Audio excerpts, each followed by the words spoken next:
Welcome to Boyton's Place. Thank you for joining me last week as well on my new season podcast. It's about prostate cancer.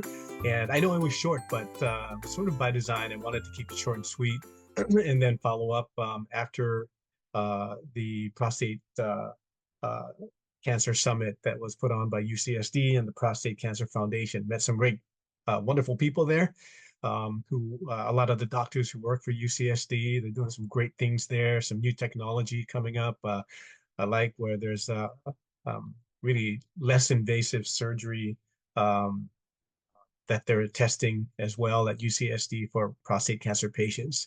So, if you're interested in whatever they're doing there and getting onto their test program, contact them as well, and they'd be glad to help you and work with your healthcare network. Um, so, just some things to follow up on. One of the most important things to me during my experience with prostate cancer pre-surgery and post-surgery was the support that I received. And one of the things I liked was they recognized a lot of the caregivers, the spouses, the partners, anybody who took care of a prostate cancer patient. My hats go off to all of them. A lot of them don't get enough credit. It's always like, oh, the poor cancer patient. Of course, yeah, as patients we suffer, but they suffer. Those our loved ones and the ones that care for us. They suffer right along us. They put up with a lot of our demands or our pains. They don't know what we're really going through. They're just trying to be there for us, but they're also giving up a lot of their own time, where they could be doing other things too. So for me, my wife, especially Gina B, my hat's off to her. She was there for me every step of the way, even though I didn't want to tell her about it in the beginning, but I tell you, it makes a difference when you involve your family. My son Matthew was there supporting, you know, my wife while they were waiting for me in surgery as well. And my daughter Gabby was there in spirit. She's uh, in her medical program, studying to be a doctor as well. So, she couldn't be there with us. Um, for them, our extended family, my good friends who have had a lot of experience, with prostate cancer, my buddies who, you know, have a difficult time talking about it. They really opened up to me and shared their experiences with me. And all of their unique experiences, believe it or not, helped me a lot, And so a lot of you guys who have too much pride to even look into getting tested, getting a PSA test if you have prostate cancer, you should do it, really. My friend Sam, she has been right there front and center with the doctors on the operating table with a lot of prostate cancers. And Sam, you mean the world to me because you were there for me just before I went into surgery.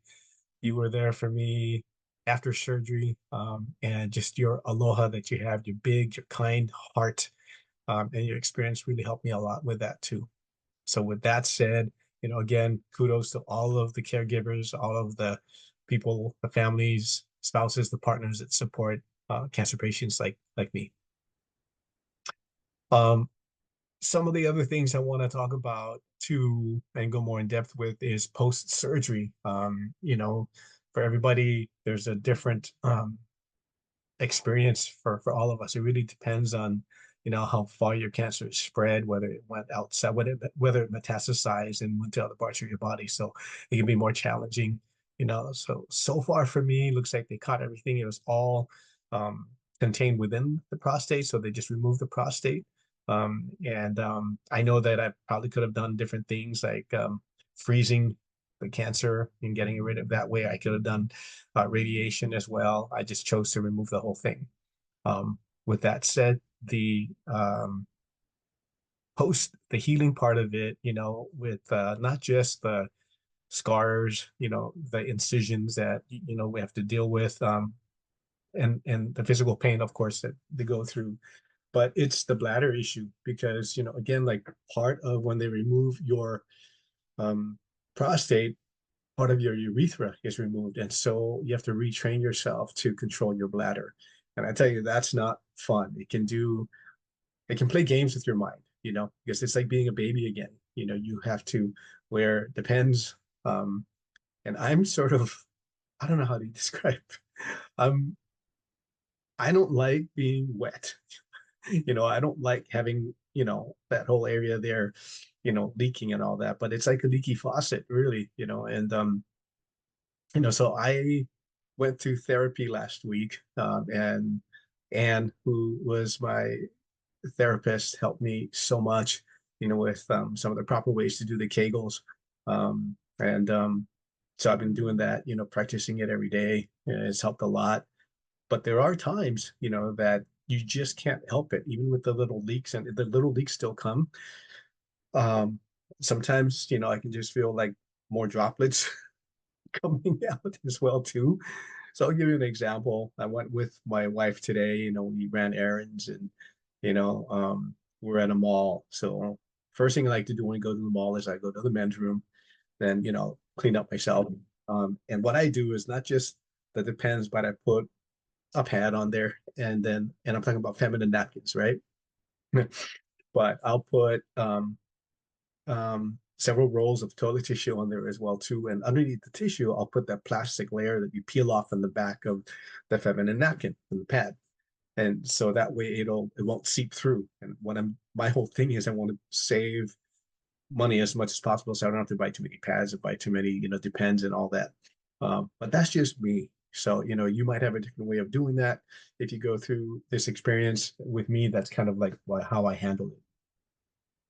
And so I go there from one end of the mall, and as we make it to the other end of the mall, I'm always looking for restrooms that are cleaner. And it just seems like Bloomingdale's in Fashion Valley has one of the cleaner restrooms. They're constantly cleaning. So thank you to the maintenance crew there that keeps the bathrooms clean, the restrooms clean. So I'll go there, and then when I get back to the other side, by the Nordstrom side, I'll use that again too before we leave. When I get home, I'll clean up again. So the cleaning up part, it's constant for me at least. What I'm trying to do is extend that period out and wait maybe 2 hours or so, before I have to go to the restroom. So I'm really trying to control the bladder that way. It takes time, and I know that for some of my buddies who went through prostate cancer surgery before me, some of them are still wearing Depends, and for a lot of the men, it's difficult for them to talk about. um, but you got to survive, you have to do the things you have to do that will make you feel comfortable. And again, like I said in my first episode for prostate cancer, was that I've I give a lot of I have a lot more respect. I already have respect for women for what they go through, with their monthly visitor, you know what I mean? And then also, going through pregnancies, going through all kinds of female type surgeries, hysterectomies, and that kind of thing. So, you know, they have to, retrain their bladder as well, and do Kegels and things like that. So I have to do that now, going through the surgery that I went through.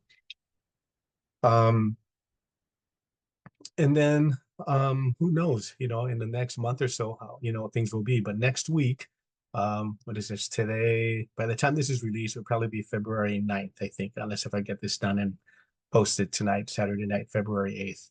But next week, on Tuesday, I'll get my first PSA test, and that's the part that's going to be really telling. I'm looking to get a PSA score of -1. If so, that means that the cancer's gone, at least for now, because I'll have to do PSA tests every 3 months for the first couple of years, and then every 6 months after that for up to 5 years at least. And that'll tell the doctors whether or not the cancer will reappear or not. Hopefully, it won't. Then I meet with my doctor on Thursday next week, and we'll go over my progress. And I'm sure he'll have a lot of questions for me, and I'll have a lot of questions for him as well. But that's sort of like, you know, what my life has been like post operation, post surgery for prostate cancer. And my goal really is to reach out to as many men as I can who may be going through this, who might have difficulty speaking about it. You're welcome to, message me here, wherever you're watching this, whether it's on Spotify, on YouTube. Um, I think there's a whole bunch of different places. Amazon Music, I think, will be there. We'll have this. I think iHeartRadio. I think Apple has it. I can't remember. Good Pods, Overcast, and oh God, there's a whole bunch. But I posted a lot on Blue Sky, on Substack and on some of my Facebook pages as well too. So if you find me there, you'll be able to see links and things like that. Just send me a message, if you want me to have a question for me and if I can help you with anything like that. The other thing I recommend is, if you have health benefits where it includes critical care illness, like the not like what is it? I have uh MetLife, which is a cancer care policy, and that helped me a lot. So I got some money to help me with the expenses because it can be expensive going through, prostate cancer. If you have, I think it's Aflac has one as well, and there's some others. So, look around. It's worth it getting that critical care, get cancer policy. I'm telling you, you just never know when it's going to hit you. But again, with the data that I shared in the first show, it hits a lot of men, over 55, from 55 to 65 years old. I've seen some friends who've had it earlier than me, some guys who get it later than me. But the later you get it, the older you get it in life, the more difficult it is to do the surgery too. If, who knows, technology, again, like I'm saying, there's a lot of tests going on with new procedures that'll be less invasive. Um, so yeah, there's hope. And I tell you, watching the doctors speak last Saturday, February 1st, at the Prostate Cancer Summit that was sponsored by UCSD, UC San Diego, and the Prostate Cancer Foundation.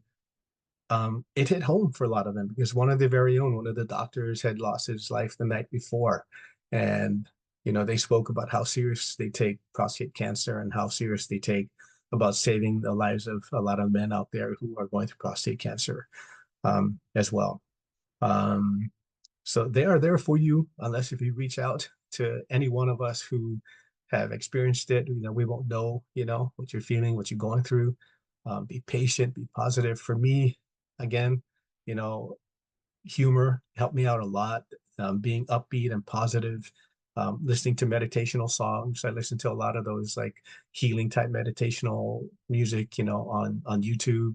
Um, and even like some of the other music I like that's soothing, smooth jazz, Hawaiian music, anything like that, and I play a little music myself too. That helps me. Doing anything that is artistic helps me a lot too. So, do what it takes, just be conscientious that you're not taking out any of your frustrations on your loved one, you can help it, because they're doing the best they can to help you. At least that's the case that in my case, that's what it was with my family. They were there for me every step of the way, and I love them so much. Read up on, the uncapped prostate cancer. Read up on a lot of the information that's at your disposal. Just Google them. You can find even the Prostate Cancer Foundation. There's a lot of data as well. There's a lot of other support. You can get financial support out there too. So you're not alone. You're only alone as much as you make it. All right. Trying to think of what else I can share with that. Let's see. I know this is also going to be posted on my website, stevenayagyagan.com. So wait, STEVENAYAGYAGAN.com. You'll see my podcasts on there as well too. But again, like if you have any questions, let me know, you know, don't be ashamed, guys. There's guys like myself who are also reaching out to others, to share their story. I saw guys who went up on stage on Saturday when I was there at the Prostate Cancer Summit who shared their story. Some of them who thought they were healthy, just like me. And a group of my friends, I was one of the guys who didn't have like diabetes, high blood pressure, gout. A lot of my buddies had them, but I was the one that got the prostate cancer in my group of friends. So, you never know. Don't take your life for granted. Um, for my future shows, I'll probably do some more talks on prostate cancer as I feel that's needed. I also want to interview some other folks as well. I'm working with some guys, cool fellow out there. I won't share his name yet because I want to ask him for permission, but on helping me compose some music. I haven't done that in years, but I have probably a dozen songs that I'd like to put out there and some that I'd like to put together and use for the screenplay that I'm working on as well too. Also want to write books, more books too. Um, so yeah, thank you so much for joining me here. Again, this is for you, especially the guys who are going through prostate cancer, and for their caregivers, their loved ones, their spouses, their partners, their children, their grandchildren, their friends, all of them. You just don't know how much a lot of them care for you and love you and want to be there to help you. All right. Join me again next time here on Boy Sans Place, and we can talk story.